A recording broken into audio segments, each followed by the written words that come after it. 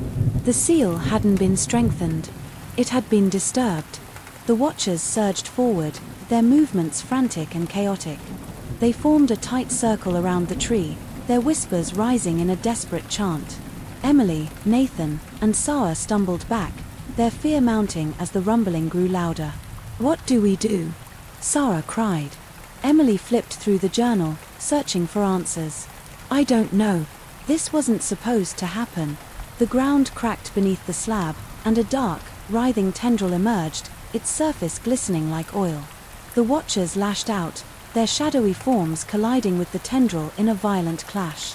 Nathan grabbed Emily's arm. "We have to get out of here. Now." Reluctantly, Emily allowed him to pull her away. The trio fled the clearing, the sound of the watchers' whispers and the guttural roars of the tendril echoing behind them. As they burst onto the trail, Emily looked back one last time. The watchers were holding the tendril at bay, but she knew it was only a matter of time before the seal failed completely. They had to find a way to fix it before the shadow beneath Blackthorn Grove consumed them all. The night was restless for Emily, Nathan, and Sarah. The events at Blackthorn Grove played in a loop in their minds, leaving little room for sleep. Emily stayed up, poring over the journal by the dim light of a desk lamp. The shadowy tendril they had seen was more than she could comprehend, but the journal hinted at something deeper, a danger that went far beyond their initial fears. The phrase "the seal must hold" echoed in her thoughts. Her actions had disturbed the delicate balance, and now, whatever was bound beneath the tree was stirring. Emily knew they couldn't run from this. The watchers, the seal, the shadow, they were all tied to something ancient and deadly. And if the seal broke completely, Crestwood and possibly more would face unimaginable consequences. By morning, Emily had formulated a plan. She gathered Nathan and Sarah in her small kitchen, spreading the journal and map across the table. "We have to go back," she said, her voice steady despite the fear in her eyes. Nathan groaned, rubbing his temples. "Are you serious? After what we saw? That thing was trying to break free, Em. We barely made it out alive."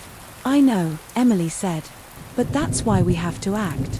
The watchers are holding it back for now, but they won't be able to do it forever. If the seal fails completely, we're all screwed," Nathan finished.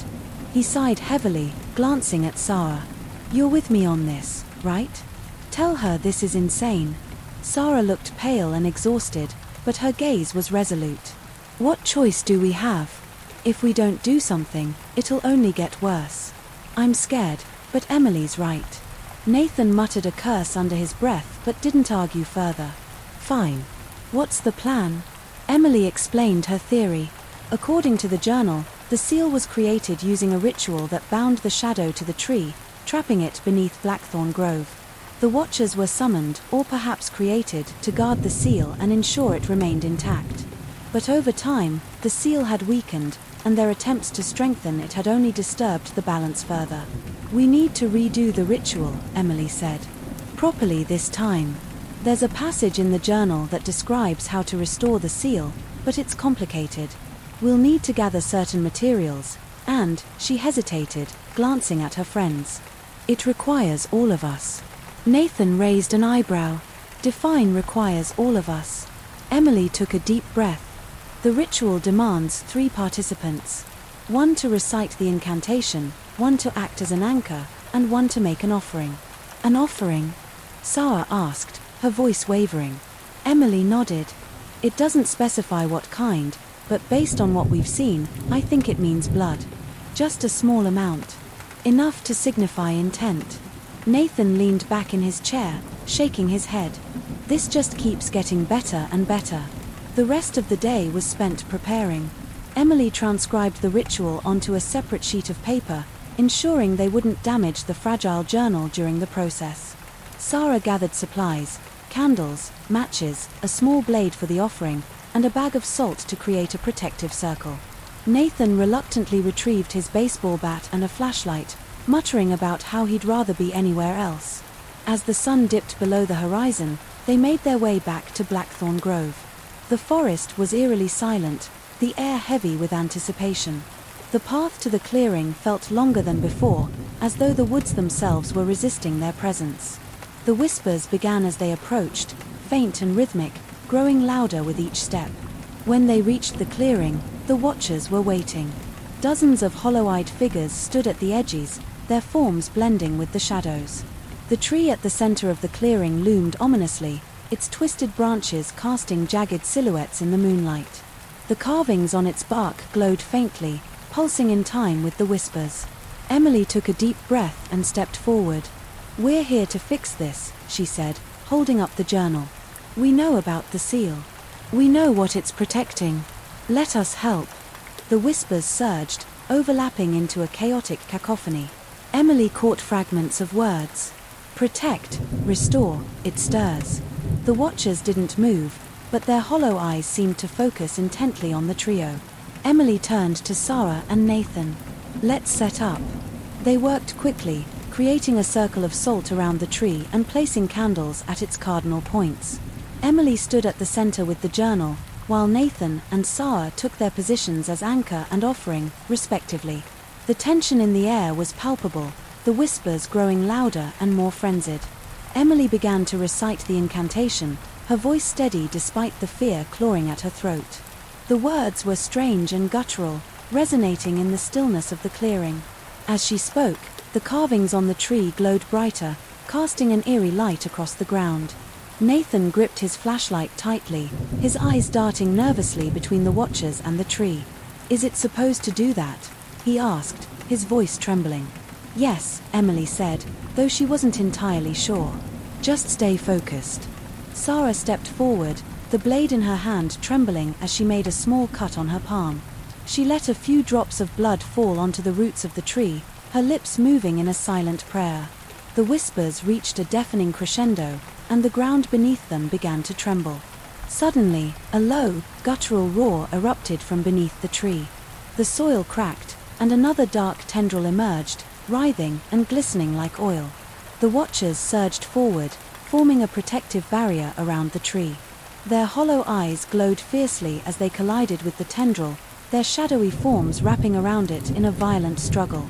"Keep going," Emily shouted, her voice barely audible over the chaos. She continued the incantation, her hands gripping the journal tightly. The tendril thrashed violently, striking the watchers and sending some of them scattering like smoke. More tendrils began to emerge, their movements erratic and frenzied. The tree groaned as if in pain, its branches twisting unnaturally. "We're losing it," Nathan yelled. "What do we do?" Emily flipped to the final passage of the ritual, her heart pounding. "We need to seal it now." Sarah, pour the salt around the roots. Nathan, hold the tendrils back. "You want me to fight those things?" Nathan exclaimed, but he didn't wait for an answer. Gripping his bat, he swung at an encroaching tendril, the impact reverberating through his arms. Sarah scrambled to complete the circle, her hands trembling as she poured the salt around the base of the tree.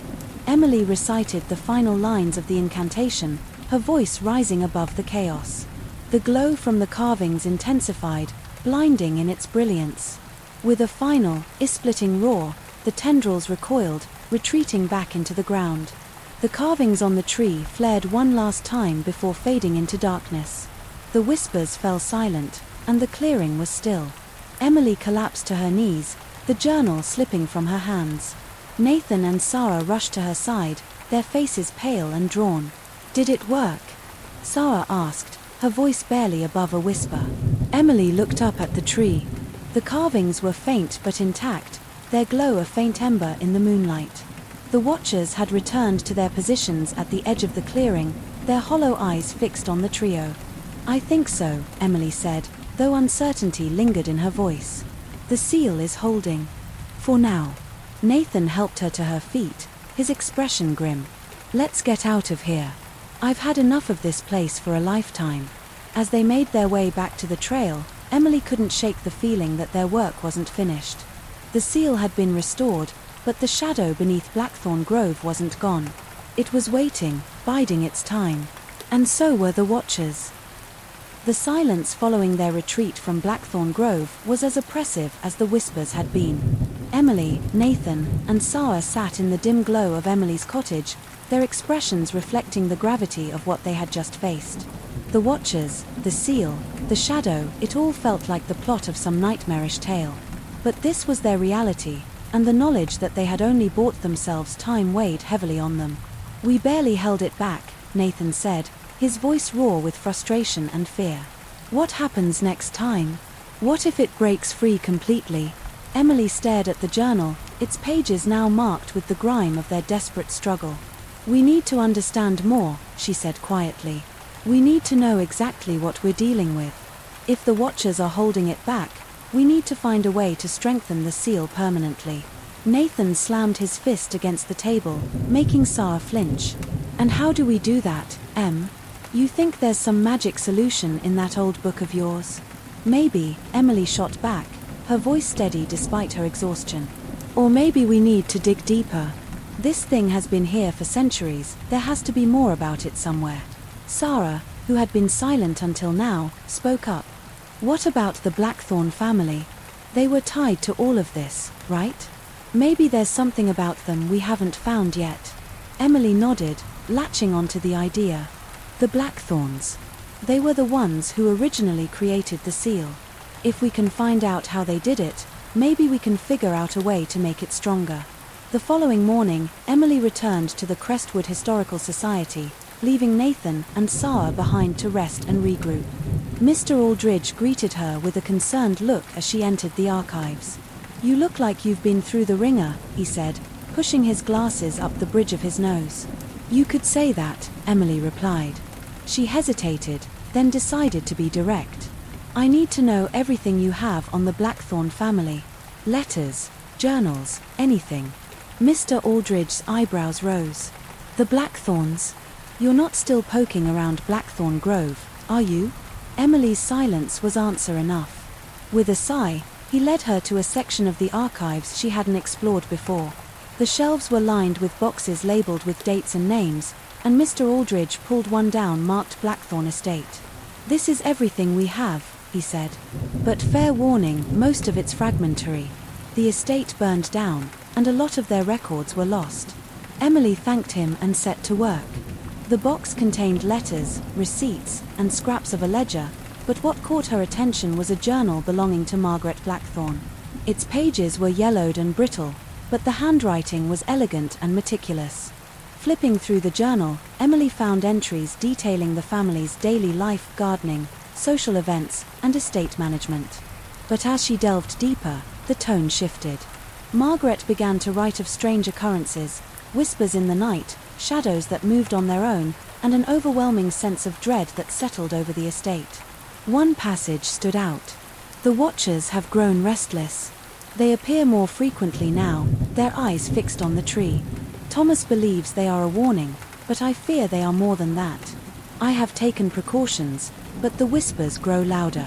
The seal weakens, and I do not know how much longer we can hold it." Emily's breath caught. Margaret had known about the seal's fragility, even then. She skimmed further, searching for any mention of a solution. Near the end of the journal, she found it.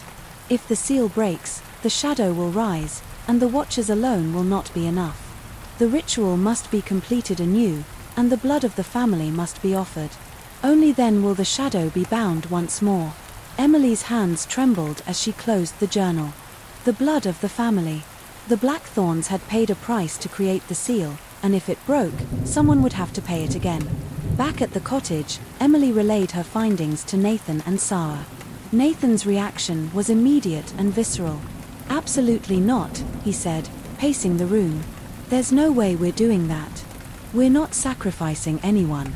"It doesn't mean a sacrifice," Emily argued. "Not necessarily. It just says the blood of the family. Maybe it just needs a connection, like before, with the small offering we made." "And what if you're wrong?" Nathan demanded. "What if it demands more than that? Are you willing to take that risk?" Sarah interjected, her voice quiet but firm. "We don't have a choice. If we do nothing, the seal will fail. If we try and fail, at least we'll have done something." Nathan shook his head, but he didn't argue further. The weight of their situation hung heavily over them, and the tension in the room was palpable. They spent the next day preparing for what they hoped would be their final trip to Blackthorn Grove. Emily transcribed Margaret's instructions onto a fresh sheet of paper, ensuring they wouldn't risk damaging the fragile journal. Nathan and Sarah gathered supplies, candles, salt, and iron nails for protection, as well as the knife they had used before for the offering. As dusk fell, they made their way to the grove. The forest was darker than before, the air heavier. The whispers began almost immediately, a cacophony of voices that seemed to come from every direction. When they reached the clearing, the watchers were already there. Their numbers had grown, and their hollow eyes glowed brighter in the dim light.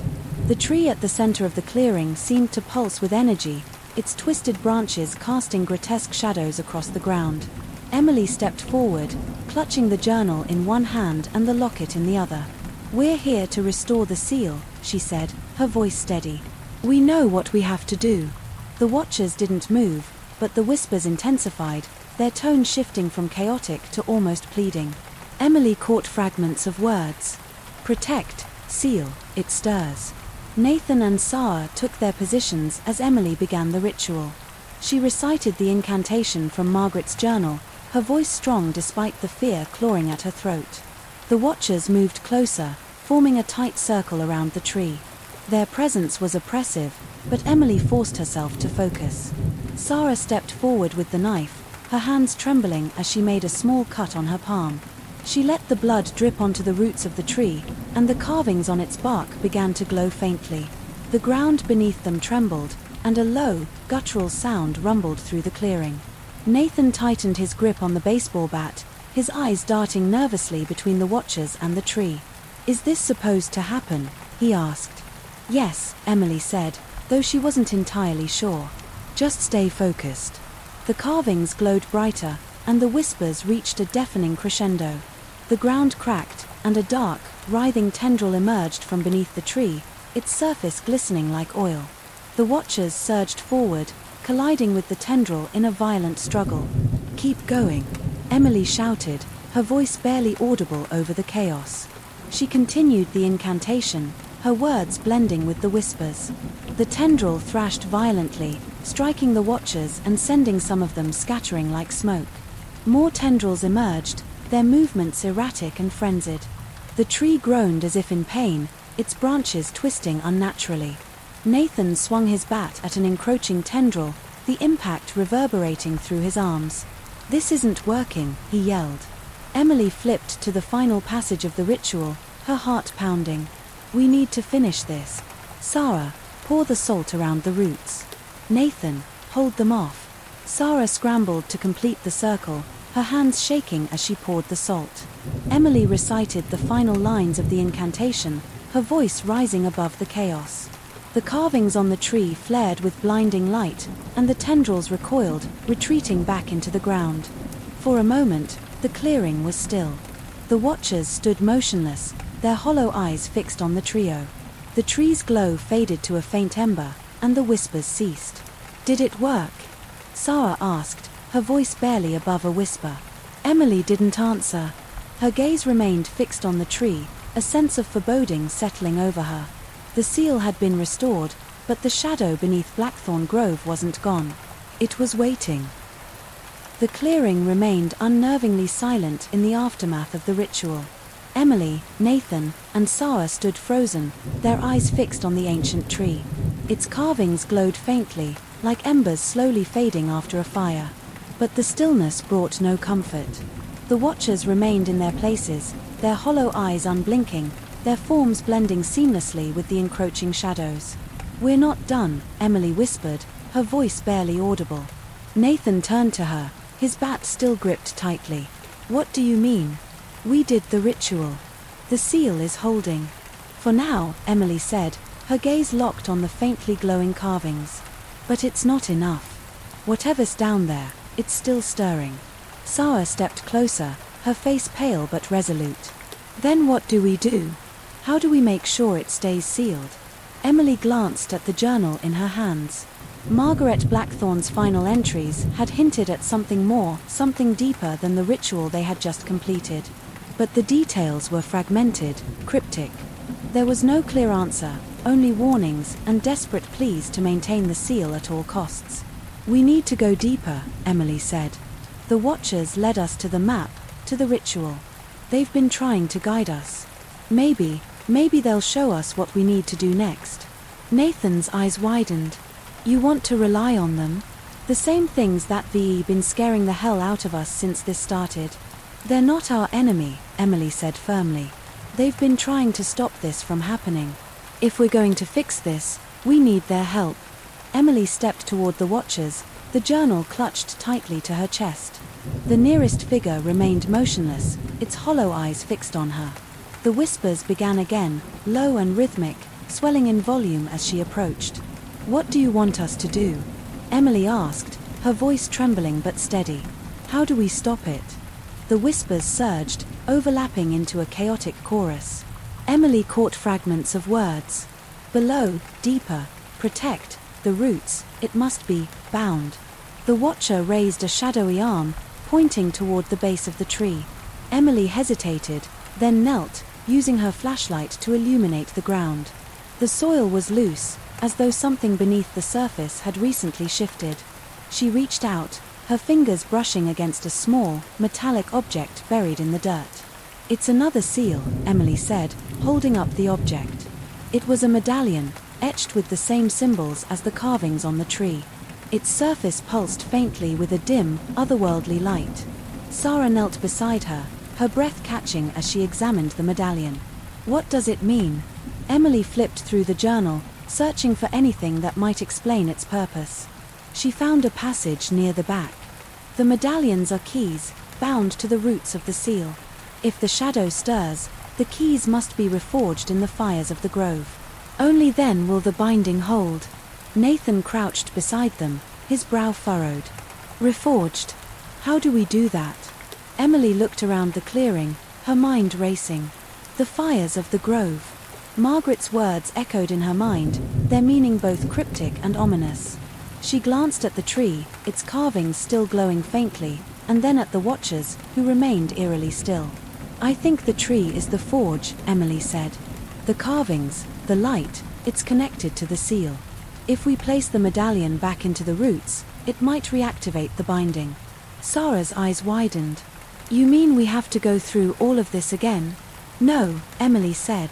"Not the whole ritual. Just the final step. The medallion has to be part of the seal for it to hold."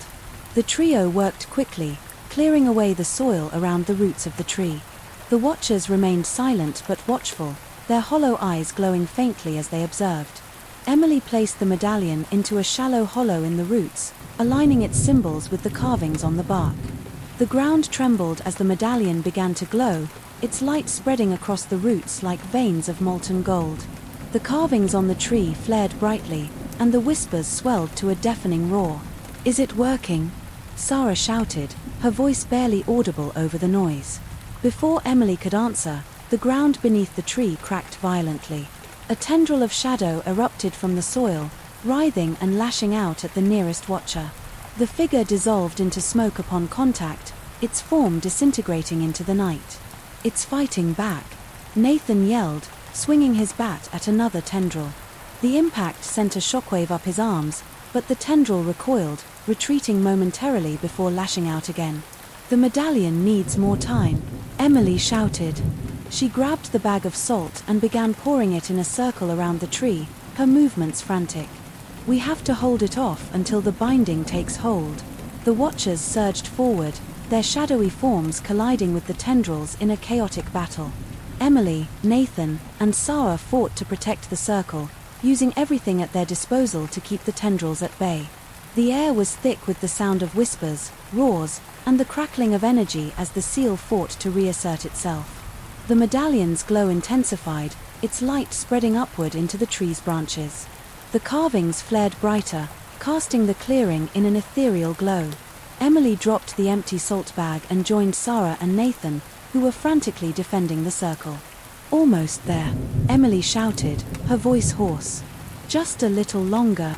The ground trembled violently, and the largest tendril yet emerged from the base of the tree. It lashed out with terrifying speed, striking one of the watchers and sending it hurtling into the darkness.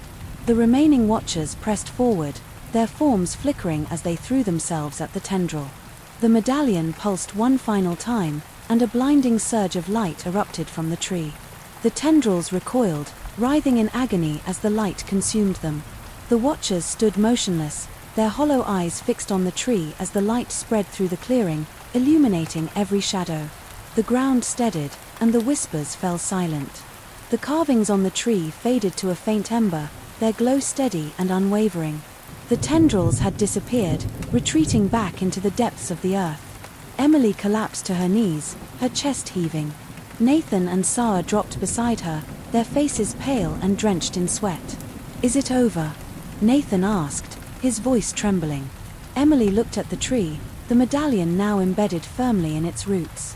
The watchers had returned to their positions at the edge of the clearing, their hollow eyes fixed on the trio. "For now," Emily said. "The seal is holding. But we can't let this happen again. We need to make sure it stays intact." As the first rays of dawn broke through the trees, the trio made their way back to town. The weight of their ordeal hung heavily on them, but there was a sense of relief as well. They had faced the shadow and restored the seal, but the knowledge of what lay beneath Blackthorn Grove would never leave them. Back at her cottage, Emily placed the journal and the medallion on her desk. The watchers had retreated, their presence no longer felt in the town. But she knew they were still there, standing guard over the seal, waiting and watching. "We did it," Sarah said softly, her voice tinged with exhaustion and disbelief. "We actually did it." Emily nodded, though her gaze remained distant. "For now," she said. "But this isn't over. The shadow is still there, waiting. And if the seal weakens again..." Nathan cut her off, his tone firm. "We'll deal with it. Together." Emily managed a faint smile. For now, Blackthorn Grove was at peace. But the memory of the watchers, the whispers, and the shadow would linger, a reminder of the darkness that lay just beneath the surface of their world. The days following their final confrontation at Blackthorn Grove were eerily calm. The oppressive whispers, the feeling of being watched, and the unsettling tension that had plagued Emily, Nathan, and Sarah seemed to dissipate. The grove itself was quiet, its twisted branches no longer casting threatening shadows over the town. But for the trio, the experience left scars that would take much longer to heal. Emily stood at the window of her cottage, staring out at the tree line in the distance. The journal sat on the desk behind her, closed but never far from her thoughts. She had spent hours rereading Margaret Blackthorn's words, trying to find reassurance in the cryptic passages. The seal was intact, and the watchers remained vigilant, but the knowledge of what lay beneath the grove haunted her. Sarah arrived late that morning, carrying a thermos of coffee and a box of pastries. Her smile was faint but genuine, a sign that she, too, was beginning to recover from the ordeal. "I thought you could use a break," Sarah said, setting the box on the table. "You've been cooped up in here since everything." Emily managed a small smile. "Thanks. I guess I've been trying to make sense of it all." Sarah poured 2 cups of coffee and sat across from her. "Do you think it's really over? The shadow, the watchers, all of it?" Emily hesitated. "The seal is holding, and the watchers are still there. For now, that's enough. But it's hard not to think about what could happen if the seal weakens again." Sarah nodded, her expression somber. "At least we know what to do if it does. And we're not alone in this." Emily looked at her friend, gratitude softening her features. "You're right. We got through this together. And if it ever comes to it again, I know we'll be ready." Nathan joined them later that afternoon, his usual bravado subdued but not entirely gone. He carried a worn leather bag, which he placed on the table with a heavy thud. "What's that?" Emily asked, eyeing the bag with curiosity. "Research," Nathan said, pulling out a stack of books and papers. "If we're going to be the unofficial guardians of Blackthorn Grove, I figured we should know everything there is to know about it." Sarah raised an eyebrow. "You're actually taking this seriously?" Nathan shrugged. "After what we saw, how could I not? Besides, if there's one thing I've learned, it's that being prepared beats running in blind." Emily flipped through one of the books, a volume on local folklore and legends. "This is a good start," she said. The more we understand, the better chance we have of keeping the seal intact. Nathan grinned. Look at us. A bunch of amateur paranormal investigators. Sarah chuckled. More like reluctant heroes. Over the next few weeks, the trio settled into a tentative routine. They spent their days researching the history of Blackthorn Grove, cataloguing their findings, and devising contingency plans. At night, they took turns visiting the grove, ensuring the watchers remained in their places and the seal showed no signs of weakening. The town of Crestwood, blissfully unaware of the danger that had been averted, continued on as usual. Emily often marveled at how easily life returned to normal for everyone else. It was a stark contrast to the weight she and her friends carried, but it also served as a reminder of why they had fought so hard to protect the seal. One evening, as the three of them sat around a campfire near the edge of the woods, Nathan broke the silence. "Do you ever wonder why us?" he asked, staring into the flames. "Why we were the ones to find the map, to do the ritual?" Emily considered the question. Maybe it was chance. Or maybe the watchers chose us because we were willing to listen. Either way, we were in the right place at the right time. Sarah added, or the wrong place at the wrong time, depending on how you look at it. Nathan smirked. Fair point. Despite their newfound resolve, the experience had left its mark. Emily often found herself waking in the middle of the night, her dreams filled with images of the shadowy tendrils and the watcher's hollow eyes. Sarah struggled with a lingering fear of the dark, keeping a flashlight by her bed at all times. Nathan, though outwardly unchanged, had developed a habit of glancing over his shoulder, as if expecting something to emerge from the shadows. But for all their fears, there was also a sense of accomplishment. They had faced something unimaginable and survived. More importantly, they had protected their town from a threat it would never know existed. Months later, Emily received an unexpected package in the mail. It was a small wooden box, unmarked except for a single carved symbol, the same symbol etched into the medallion and the tree in Blackthorn Grove. Inside was a letter written in elegant script. To the guardians of the grove. Your actions have not gone unnoticed. The seal remains strong, thanks to your courage and resolve. But remember, the shadow is patient, and the watchers cannot hold it forever. Be vigilant, for the day may come when the seal is tested once more. You are not alone. There was no signature, no indication of who had sent the letter. Emily read it aloud to Nathan and Sarah, her voice steady despite the chill that ran down her spine. What does it mean? Sarah asked, her brow furrowed. Emily placed the letter back in the box. It means our work isn't over. But it also means we're not the only ones who care about keeping the seal intact. Nathan leaned back in his chair, his expression thoughtful. Well, I guess that makes us the official guardians now. Not exactly the job I signed up for, but hey, it's better than letting the world go to hell. Sarah smiled faintly. Here's to the reluctant heroes.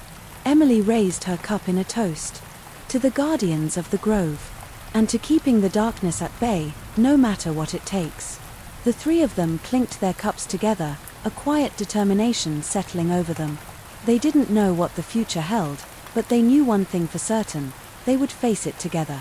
And somewhere in the depths of Blackthorn Grove, the watchers stood silent and vigilant, their hollow eyes fixed on the seal they had sworn to protect. For now, the shadow was contained. But the fight to keep it that way was far from over.